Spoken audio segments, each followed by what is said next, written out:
Hoje em dia o Corinthians é um dos maiores vencedores nacionais. São 7 campeonatos brasileiros e 3 Copas do Brasil. Mas isso não aconteceu até o Campeonato Brasileiro de 1990. O maior campeão paulista, à época, sempre tinha batido na trave quando o assunto era Brasileirão. Mas a partir dali, tudo mudaria. A montagem do elenco do Corinthians campeão brasileiro em 1990 começaria anos antes, com a conquista do Campeonato Paulista de 88. Depois do fracasso na Copa União, a equipe passaria por reformulação, dando mais espaço aos jovens formados na categoria de base. Entre esses garotos que ganhariam espaço estavam o goleiro Ronaldo, o zagueiro Marcelo de Gian, e os atacantes Viola, Valmir e Paulo Sérgio. O presidente Vicente Mateus não realizava grandes investimentos em jogadores mais experientes, apostando em jogadores vindos do interior paulista. O meia Tupanzinho e o zagueiro Guinei chegaram do São Bento de Sorocaba. Na direita, o lateral Giba veio do Guarani. O volante Ezequiel era do Ituano. O atacante Fabinho vinha do Novo Horizontino. De um time grande da capital, o Palmeiras, chegava ao Parque São Jorge em julho de 1989, o meia Neto. Após uma passagem apagada pelo Alviverde, Neto chegou no timão e logo se transformou numa liderança e referência técnica, com boas atuações ainda no segundo semestre de 1989. O começo do Brasileirão 90 não foi nada animador, derrotas nos 2 primeiros jogos, para o Grêmio no Olímpico por 3-0, e para o Cruzeiro, no Pacaembu por 1-0. E mudança de treinador logo em seguida. Saía Zé Maria e chegava Nelsinho Batista, do Novo Horizontino. Já sob novo comando, o Timão segurou o empate em 0-0 contra o Vitória na Fonte Nova, na terceira rodada, com o goleiro Ronaldo sendo o destaque da partida. Na partida seguinte, o derby contra o favorito Palmeiras de Tele Santana. Resultado: primeira vitória do Alvinegro no Brasileirão por 2-1 com um golaço de falta de Neto. Na quinta rodada o Corinthians enfrentava o São José, e mais um triunfo, também por 2-1. O time engatou a terceira vitória seguida contra o Fluminense, por 1-0. A sequência de vitórias enchia o time de moral para enfrentar o São Paulo no Morumbi, pela 7ª rodada. Mas a equipe teve dificuldades contra o tricolor, e teve que contar com grande atuação do goleiro Ronaldo, e com um gol de Neto para garantir o empate em 1-1. Sem vitórias elásticas o Corinthians seguia seu caminho no campeonato. A equipe derrotou a Inter de Limeira na 8ª rodada, por 1-0 no Pacaembu. Uma das principais vitórias para referendar aquele time, foi conquistada no Maracanã contra o Flamengo por 2-1, com gols de Paulo Sérgio e Tupanzinho, na 9ª rodada.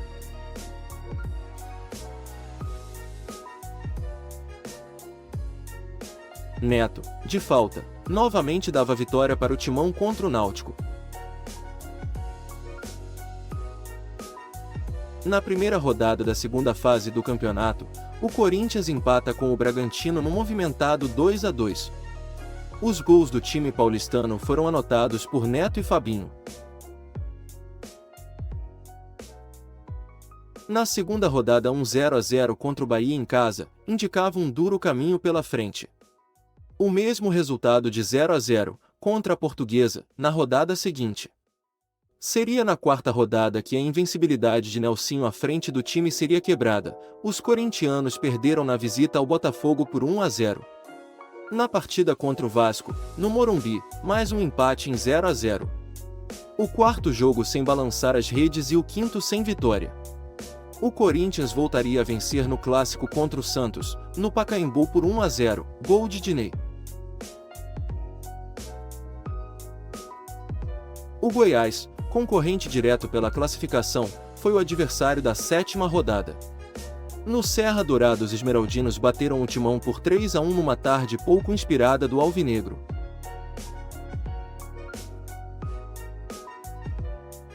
Pressionado, o Corinthians pegou o Atlético Mineiro no Mineirão. A vitória era fundamental e ela veio. Giba, Neto e Mauro marcaram para o Timão no triunfo por 3-1.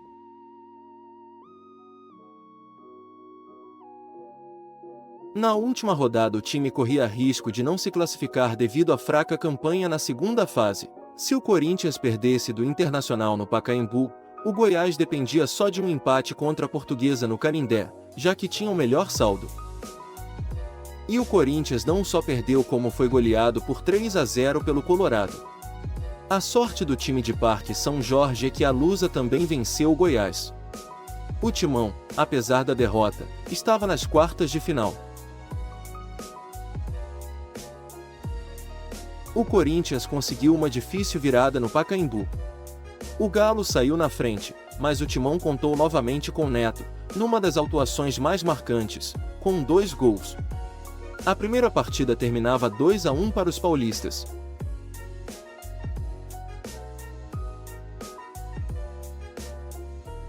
Na segunda partida, diante de um Mineirão lotado, os corintianos seguraram a pressão e garantiram a classificação com um 0-0 no placar.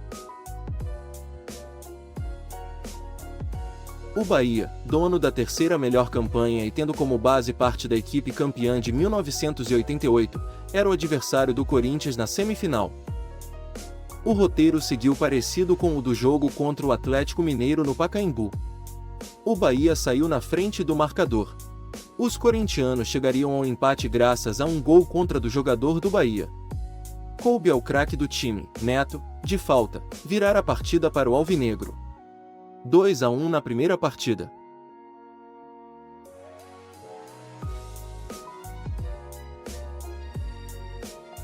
No jogo da volta, na Fonte Nova, o Corinthians conseguiu segurar o 0-0 e se classificar para a final do Campeonato Brasileiro. O Corinthians sabia que teria clássico majestoso na final.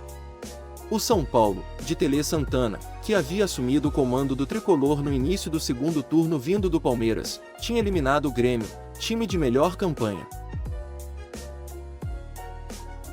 Os 2 jogos da final foram disputados no Morumbi, com públicos de 85 mil no primeiro jogo e mais de 100 mil no segundo. O São Paulo tinha um time forte, base do time campeão nos anos seguintes.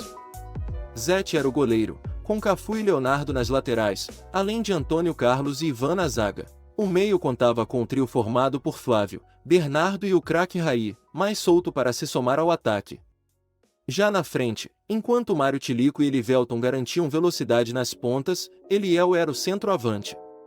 O Corinthians tinha o desfalque de Paulo Sérgio. A defesa vinha completa com Ronaldo, Giba, Marcelo, Guiné e Jacenir.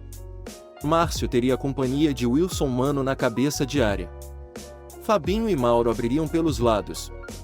Já na frente, Neto para jogar como atacante, enquanto Tupanzinho o acompanhava para fazer a ligação e buscava a bola mais atrás. O primeiro jogo foi vencido pelo Timão por 1-0, gol do coringa Wilson Mano.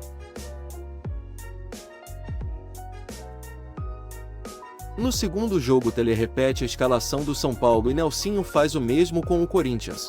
O Timão, na presença de mais de 100 mil pessoas, repetiria o placar de 1-0 no segundo jogo. Tupanzinho, na marra, marcaria para o Corinthians.